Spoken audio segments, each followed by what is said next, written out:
You're listening to Pitch Talks, bringing you the game. This is Pitch Talks, bringing you the game, the podcast who brings sports conversation with careers advice for those looking to break through into the world of sport. Have you ever wondered what it's like being part of the coaching setup at one of the most recognisable football brands in the UK?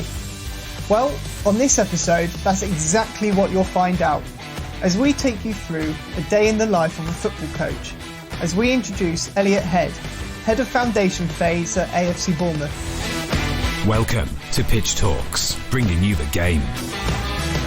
So, hi Elliot, welcome to Pitch Talks, thank you for coming on. How are we, lads? Are we okay? Yeah, very well. Looking forward to hearing a lot more about what you do. Head of Foundation Phase at AFC Bournemouth. I think the best place to start is, can you explain what that entails? Yeah, so AFC Bournemouth have an academy, and within their academy they have a foundation phase, which is what I look after. They have a youth development phase, and then they have a professional development phase. So the foundation phase, what I look after, which is the under-9s, the under-10s, the under-11s, and under-12s. So that's the 4 age groups that I look after. And within that, we have obviously a training program, we have a games program, and we have lots of other things that are included within that that we support the players with. That's kind of my role, is to lead the coaches, to support the players, and to just manage the program, really. Okay, great. Yeah, what would a day-to-day look like for you? I mean, I'm quite lucky in terms of at the club that I'm at, we don't have that many full-time staff, so I'm able to work across other age groups. During the week, I'm quite fortunate that I get to work with the under-18s and the under-21s at the club as well as we have a day release program with our older age groups, so I'm able to support that. Then in terms of my sort of day-to-day role, so we have training, which we have 3 times a week. We also have like all the planning and preparation stuff that goes with it. And there's also a lot of admin stuff that goes with the role. So there's something called the PMA, which is where you have to log all your data onto, and in terms of training and games and all the other stuff that goes with it. Yeah, it's quite full on, but it's something I've always wanted to do and something that I really enjoy. So. Sure. So how did you start to get into the role that you are now? Where did it all begin? It probably began actually when I was playing football. So I played football for many years and started when I was very young. And I always wanted to be a professional football player, but probably knew quite early on that I probably wasn't ever going to be a professional football player. But always had like a real desire to sort of help other people and wanted to get into coaching, really. So when I was about 15, 16, I started doing some volunteering, just coaching at my local grassroots club and supporting as much as I could at any football opportunity that arose. So lots of volunteering to start with. Then when I did my level 1, which was at 16, I then got a part-time role where I was doing some coaching alongside the stuff that I was doing at school and alongside my A-levels. And I was very fortunate that as soon as I'd finished my A-levels, I already had the job that was lined up. So a couple of weeks before I finished my A-levels, I had an interview for a job working for the FA, which was the FA Skills Programme at the time. And yeah, went straight into that as soon as I'd finished school, and I was straight into a full-time job coaching football. And that was coaching football in schools, after school clubs. We used to run things called skill centres.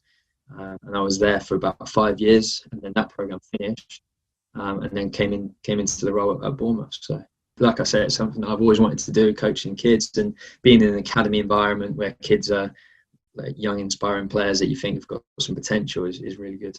It sounds fascinating, and I'm sure that you're probably going to see some players that you've coached break into the first team in the next sort of 5-10 years, because you're at that age group now and you've probably been there where when you first started, there might be some that are sort of getting there now. Are there any that when you first started in your previous role as foundation coach that are getting there, towards the first team? Or yeah, I mean, there's players now. I wouldn't say there's players that I directly work with that are now in the first team, but obviously I'm working with the under-18s most days, and the under-21s, which the under-21s are already professional football players.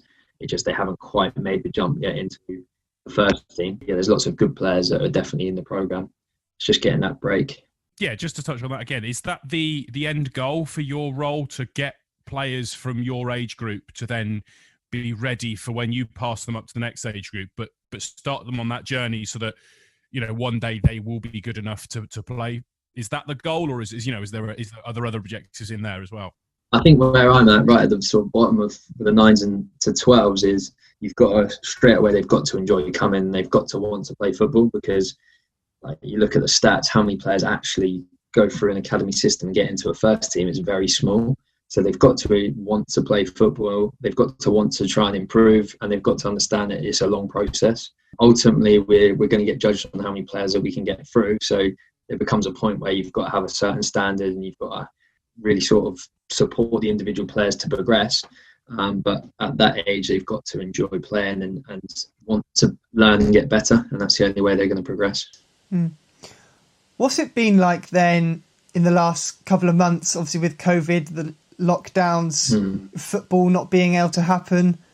How has your role changed, and how has what you do daily also changed? Yeah, I mean, there's a lot more to it now. Like doing things like a player has to do a survey. So every time we have a training session, they have to do the parents have to have done their survey, like a COVID survey, before they can train. If they haven't done that, then they can't. No parents are allowed to watch training at the moment.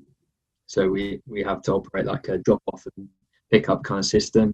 For games, our venue, we're allowed one parent that's allowed in to watch, but some away games that we go to, no parents are allowed to watch.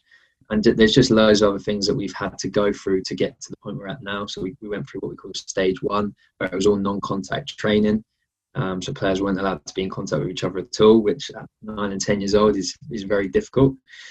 We then went into a stage 2, and then we're now into what we call a stage 3, which is certain things that we still have to do, making sure they keep distances as much as they can when we're not training. But we can now do a bit more like what you'd say was proper football, where they can actually have contact, we can play games and that kind of thing. But yeah, there's still quite a lot of procedures in place that we have to do. You're listening to Pitch Talks. How much interaction do you get with, say, the senior squad in terms of coaches, some of the players? We're in quite a unique position because Eddie Howe, the previous manager, his son is in the academy. Jason Timble's son, who's now the manager, his son's in the academy. Stephen Purchase, who's the first team coach, his son's in the academy. So there's lots of regular contact where they will come down to training and they will support us. And they've been really, really helpful to me personally, but also to the other staff in supporting us with what the program looks like and helping us with our coaching, and just they're always there to sort of lean on if you need to speak to them and think, well, what do you think about this? So in terms of from right at the top, the first team, all the way down to say the under 9s, there's a clear sort of way in which we want to try and do things. That's interesting that you mentioned about your own career development. What are the next sort of stages for you, and where you can grow in your role? Yeah, I'm doing a course at the moment called the Advanced Youth Award, which is coming to the end of it now. It's taken me about 1.5 years to do. And it's basically all tailored around academy football.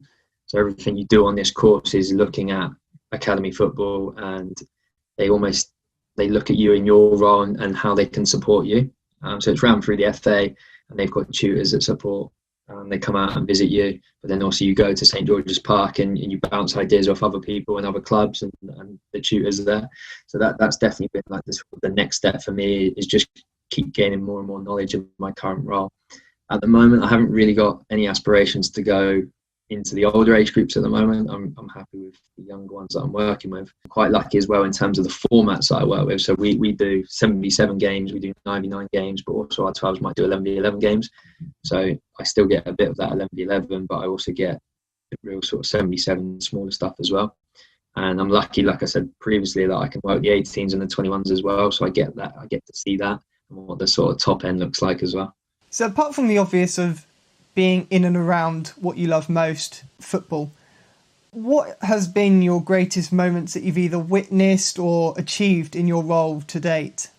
I think probably just seeing players progressing and seeing how, if you've done something in training to support that player, and then he's gone out and delivered it on the weekend or later down the line, he's done something that you spoke about in training. I think that's the ultimate in the role that I'm in, that you see players putting into practice the things that they worked on, and just seeing them progress and develop and enjoy being there and want to come back and learn. And we spend a lot of time like analysing stuff and evaluating stuff and just getting the feedback from them on how they evaluate their own performances and how they want to try and progress themselves, and not just us helping them, it's them helping themselves. I think that's really rewarding to see, is that we're not just supporting the player, we're also supporting them as an individual.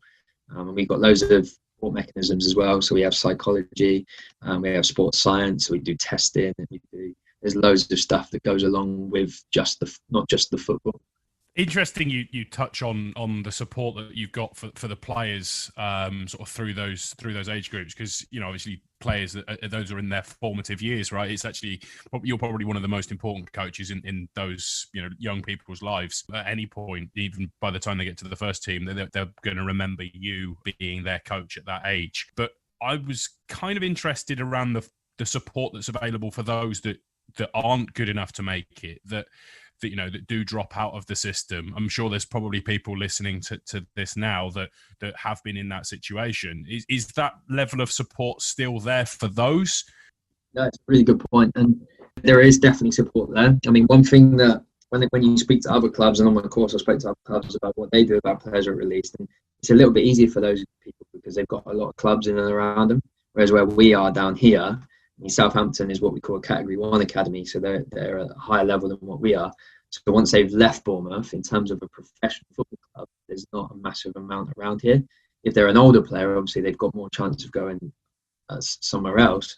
But there's certain regulations where you're not allowed to travel a certain distance, so it becomes quite difficult finding them another club. But what we do have, and what we're quite lucky with, is that we have what we call a shadow squad, or a JTC program, a junior training centre we call it. So players that aren't quite what we feel is at the level for the academy, they are offered a place in our junior training centre, so they continue to train with the club, but then they can go and play for a grassroots club as well. So that support is there if they want that. Now some of them say, no, actually we don't want that, we want to go find our own. That's fine, but that option is there for them. And then we've also got like a welfare team that would support the players once they've been released. So if at any point they need to contact us about something that's happened, or need extra support in finding a club, then we can help them with that. We also give them the option to carry on training for a bit if they need that. So I'd say the support is there. It's probably not as good as you can possibly get it, just because of the amount of staff that we have, but I think there is definitely a support mechanism there for them. I think I remember reading about, I think it was Glenn Hoddle set up an academy in Spain for the exact reason of that, right? Where, you've got clubs that are letting players go because you have to, because not everyone's good enough to make it as a professional footballer. I wish they were, because, I probably might have a chance if everyone was good enough. Even then I might struggle. But he set up that academy, I think it was in Spain from memory. Do you think there's a potential out there for more clubs to go and do that, or more people even to go and set up an academy purely for those that have dropped out, to try and keep them involved in the game? Yeah, I think so. And I think at the younger age groups, there's a lot more academies that seem to be sort of popping up here and there, especially down this way. Maybe not so much at the older age groups. So yeah, I think there's definitely some sort of opportunity there for like say like a dropout program. So players that are released at say 16s have then got somewhere to go. Or I think that would definitely be useful, especially for players that are down here that don't maybe have many clubs on their doorstep. At the time of recording, saw the news about the chap released from the Manchester City Academy and the resulting actions that happened there, which is unfortunate to hear. So I suppose in the role that you take on, that it's a lot more than just a football coach. You're very much there to offer care and support both on and off the field. Do you see a lot of that going on from AFC Bournemouth's perspective? I think so. I think we always say to the players that if there's ever a problem, that even if it's at school, it's at home, it doesn't have to be football related. Like we're there to help you guys, so that we're always there, like you say, always that support for them. And if they feel that they need help with anything, we also have like a welfare team which they can contact, or their parents can contact. But there is no getting away from that. There is lots of pressure, especially higher up there, and there is lots of pressure. These players are desperate to try and become professional football players, and like we said previously as well, that there's only a very small percentage that are actually going to make it. So giving them life skills to go, actually, I haven't made it as a football player, but I've learned this, and I've I've learned how to work in a team, I've learned how to lead, I've learned how to do this, and they've got lots of things they can fall back on. So then finding a alternative job or being able to go to university, and they hopefully have got the skills that we've added to what they already learn at school, and try to help them to become better people as well as better football players. You're listening to Pitch Talks, bringing you the game. I just want to take it right back to sort of the start of your sporting journey. For those that don't know that are listening, we do know, both myself and Mitch know Elliot on a personal level and did go to school together. So I do know that Elliot was actually an academy player himself. So how different are your memories from when you were playing for the academy to what you see now? How has it developed? Back then, the club was in a very difficult position. They were in League Two. They were really struggling financially.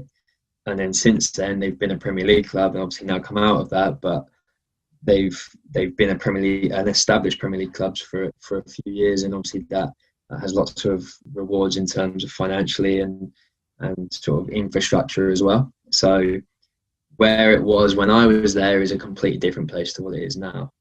I imagine a lot of clubs are the same, because obviously clubs develop and progress.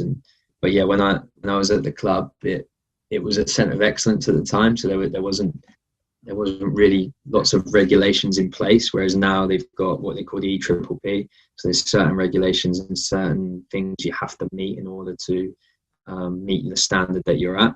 So yeah, I would say now the club's probably in a better place in terms of supporting players and in a better place to get players into the first team. Not saying that they weren't at the time, because they did get good players through, but I think they're in probably a better place now. I think it helps being from League One to the Premier League as well. Obviously now back in the Championship, but I think that draw of being able to stand up to a Southampton down the road and go, actually, no, we've got as big a draw as you have, probably helps. Whereas when you're in League Two, you're competing against Yeovil, for example. I also wanted to touch quickly on how you managed, on how the support was for you when you did, drop out of the system. Obviously, you've managed to find your way back in, and I think you never really actually left the system, really, because you were straight into the coaching from a young age. But how was the support network for you when you were let go?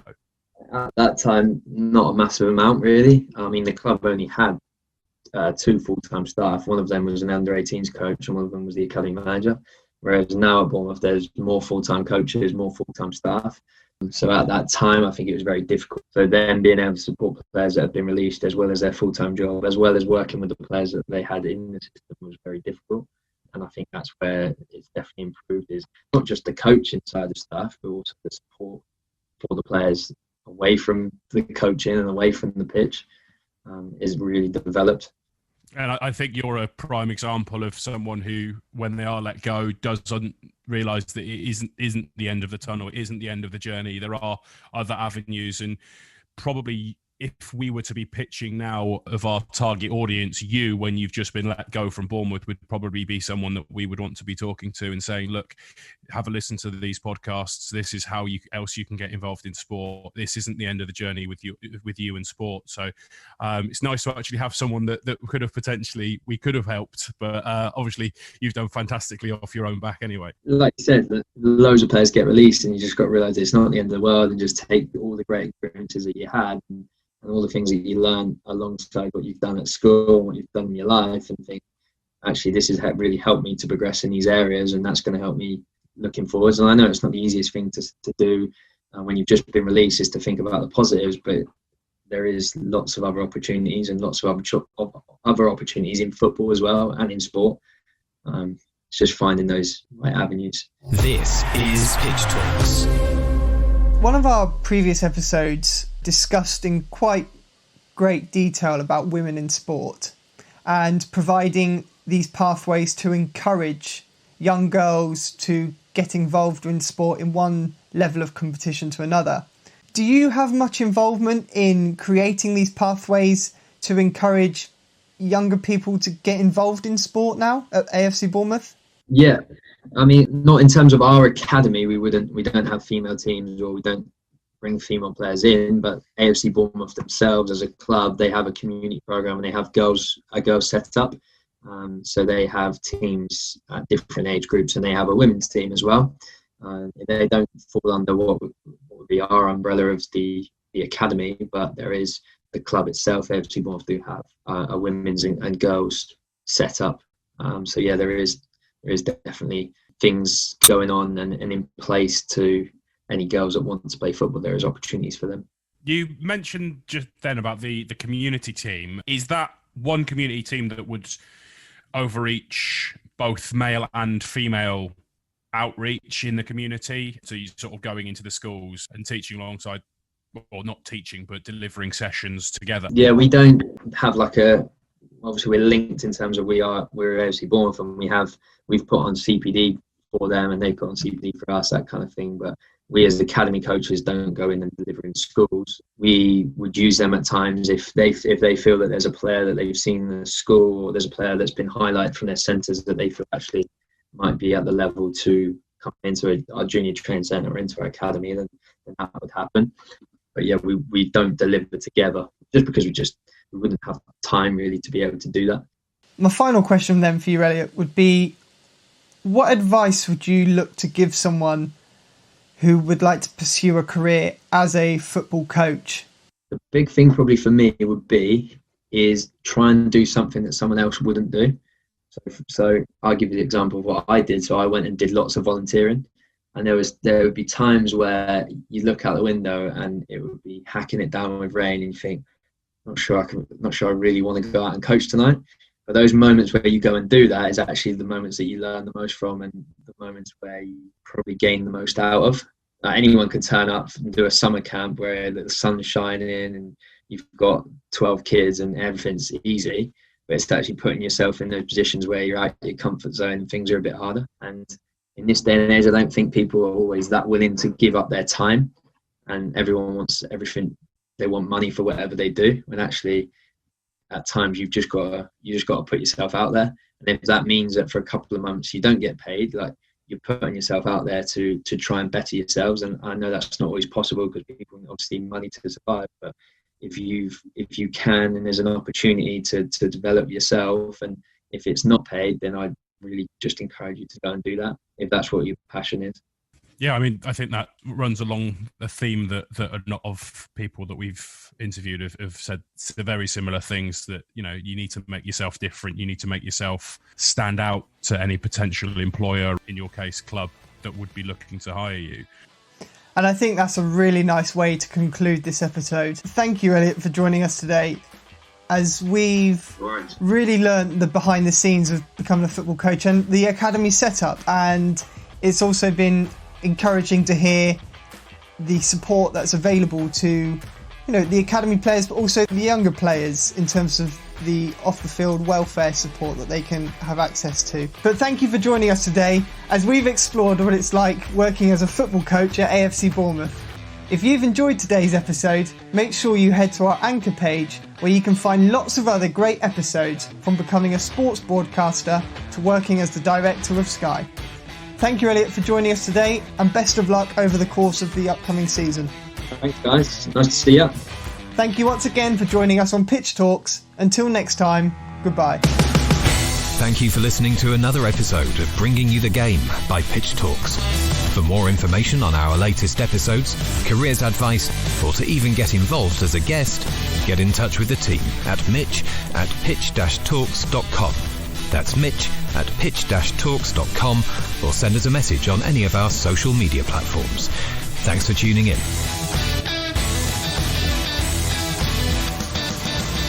Bringing you the game. All Pitch Talk content is copyright protected. Pitch Talks.